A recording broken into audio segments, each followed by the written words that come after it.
que se encuentren muy bien. Hoy vamos a seguir hablando sobre el héroe y también vamos a hablar sobre la tragedia. En una actividad que tenían que hacer estábamos viendo la figura del héroe y estábamos viendo también las unidades aristotélicas, que eran tres: unidad de acción, unidad de tiempo y unidad de lugar. La unidad de acción decía que tenía que haber una acción central, y todas las demás acciones giran en torno a esa acción central. En los advertidos, por ejemplo, había una acción central. ¿Cuál es? Es el diluvio. El diluvio es la acción central y todas las acciones giran en torno a esa acción central que es el diluvio. Entonces, si hay una acción central, si puedo identificar una acción central, puedo decir que cumple con la unidad de acción. Bien, la segunda unidad es la unidad de tiempo. Para que cumpla la unidad de tiempo tiene que transcurrir, la historia tiene que transcurrir en menos de 24 horas. ¿Bien? En menos de 24 horas. Si no transcurre en menos de 24 horas, entonces no cumple con la unidad de acción. Yo le ponía el ejemplo de Romeo y Julieta, que en esa obra transcurren más de 24 horas. Bien. Ahora voy a hacer un paréntesis en eso de tiempo. La historia de Romeo y Julieta, ustedes van viendo que va avanzando en forma lineal, es decir, el tiempo avanza en forma lineal. Hay obras en donde el tiempo no avanza en forma lineal, sino que el tiempo avanza y retrocede, hay como una especie de juego con el tiempo. Vamos a ver ahora una obra, ¿sí?, muy interesante, que se llama Edipo Rey, que la unidad de tiempo se respeta porque era considerada porque es considerada una tragedia, y en la antigua Grecia era muy importante respetar la unidad de tiempo. Pero ojo, vamos a ver que en Edipo Rey la historia transcurre en menos de 24 horas, pero hay muchos saltos en el tiempo, los personajes recuerdan cosas. Entonces nos va a dar la impresión de que dura más de 24 horas, pero no, dura 1 o 2 horas la acción. ¿Sí? La acción principal dura 1 o 2 horas. Lo que pasa es que los personajes se van a encontrar y van a recordar cosas que pasaron en el pasado. Eso no significa que la historia esté durando más de 24 horas, sino que significa que la acción dura solamente menos de 24 horas. Imagínense que yo me encuentro con una persona, me pongo a hablar de algo y me acuerdo de cosas pasadas. Esa conversación no va a durar más de 24 horas, va a durar por ahí 1 hora, menos de 1 hora. Pero me acordé de cosas que por ahí pasaron hace años. Eso no significa que la acción esté durando más de 24 horas, sino que estamos recordando hechos del pasado. Y también puede suceder que haya saltos en el tiempo y podamos ver cosas del futuro como predicciones, ¿sí? Bien, pero si la historia, la acción transcurre a menos de 24 horas, decimos que cumple con la unidad de tiempo. Y ahora vamos en la otra unidad, que es la tercera unidad de lugar. Si la historia transcurre en un solo lugar, entonces cumple con la unidad de lugar. Y vuelvo a recalcar algo importante. Si la obra, supónganse que se desarrolla en la entrada del palacio, los personajes se encuentran en la entrada del palacio y conversan. Y hablan de que se acuerdan de que vivieron, que estuvieron en la plaza.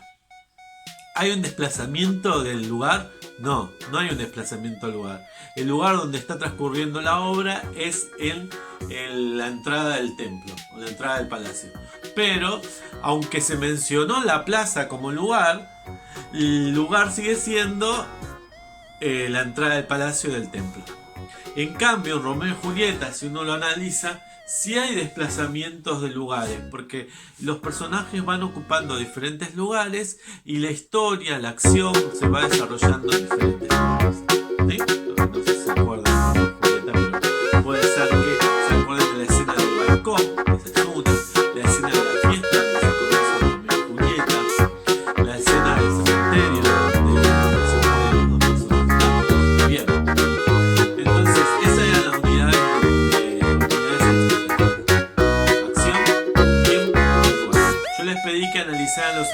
Los Advertidos no es una tragedia, es un cuento, pero para poner esto en práctica quería que vieran cómo utilizarlo. Y Los Advertidos solamente cumplía con la unidad de acción, el minuto. La unidad de tiempo no cumplía porque la historia transcurre más de 24 horas.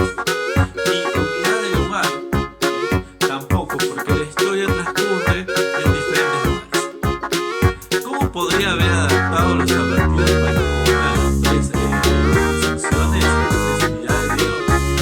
Podría haber hecho el personaje a Maniwak contando la historia al pueblo y recordando. Imagínense, él está en una fogata, está contando su historia y recuerda.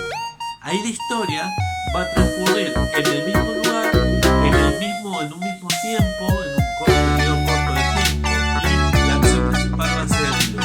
Solamente que a Maniwak va a ir recordando el video. Si yo lo modificara hacia la historia, podría ser que cumpliera con la unidad acción. Bien, ahora hoy vamos a presentarles, os voy a presentarles a el personaje que es uno de mis personajes favoritos, que es Edipo Rey, y a toda su familia.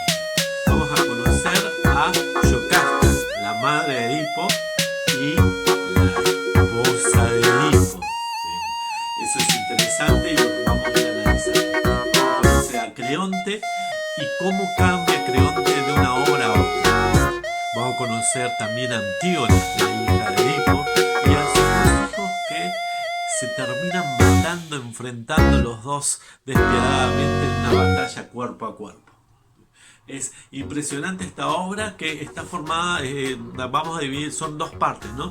Edipo Rey es una parte que me cuenta la historia de Edipo, y la otra parte que vamos a leer es Antígona, que me cuenta la historia de la hija de Antígona después de que Edipo se murió. El final, ¿no? Se muere Edipo. Obviamente, ¿sí? Como una tragedia, siempre el desenlace va a ser trágico, ¿no? Va a haber sangre, o mejor dicho, no hay sangre en las tragedias griegas porque no se muestra la parte del asesinato o el suicidio o lo que haya, ¿no? Todo lo que tenga que ver con sangre pasaba detrás del escenario, no se mostraba.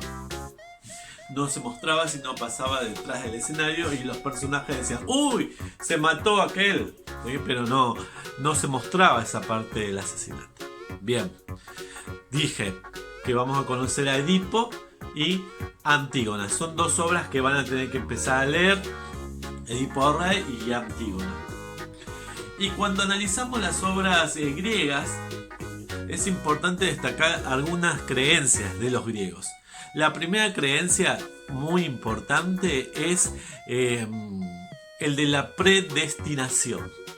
Los griegos creían que estaban predestinados, que el destino estaba escrito, que el futuro estaba escrito, que no podían hacer nada para cambiarlo. Edipo, al contrario, cree en la predestinación, pero intenta cambiar su trágico destino. ¿Sí? Intenta cambiar su trágico destino. Un destino que marca a quién. Supuestamente los dioses han marcado el destino de la humanidad, el destino de los hombres. Y nosotros, los hombres, la humanidad, lo único que tenemos que hacer es repetir ese destino inexorable, ¿no? Que no podemos cambiar. Eso es lo que creían los griegos, ¿no? Entonces ahí vamos a ver el culto a la predestinación, y vamos a ver que muchas veces los griegos iban a los oráculos a consultar sobre el futuro. ¿Qué va a pasar en el futuro? El tema es interesante de reflexionar, es que si yo conozco el futuro, ¿lo puedo cambiar? ¿Se puede cambiar? Y si no puedo cambiar el futuro, ¿para qué quiero conocer el futuro, no? No tiene sentido. Bien, entonces habría que analizarlo. Y el otro culto muy importante en la cultura griega es el culto a los muertos, ¿sí? Recuerden que si un muerto no era sepultado como debía ser, no podía descansar en paz. Los griegos no creían en el cielo y en el infierno, sino que creían en el inframundo. Si la persona no era sepultada, no iba al inframundo, no descansaba en paz. En el inframundo iban todos, ¿sí? Tanto personas buenas como malas, pero solamente podían ir si eran enterrados. Entonces, el tema del entierro era muy importante y no sé si ustedes se acuerdan, quizás lo vieron cuando leyeron la Odisea o la Ilíada, que se le ponía a los muertos dos monedas en los ojos y se lo enterraba para que cuando el alma del muerto descendía al inframundo, se iba a encontrar con el barquero, con un barquero llamado Caronte, que ellos tenían que pagarle para que los pasara al otro lado del inframundo, ¿no? Entonces por eso se ponían las monedas en los ojos. Bien.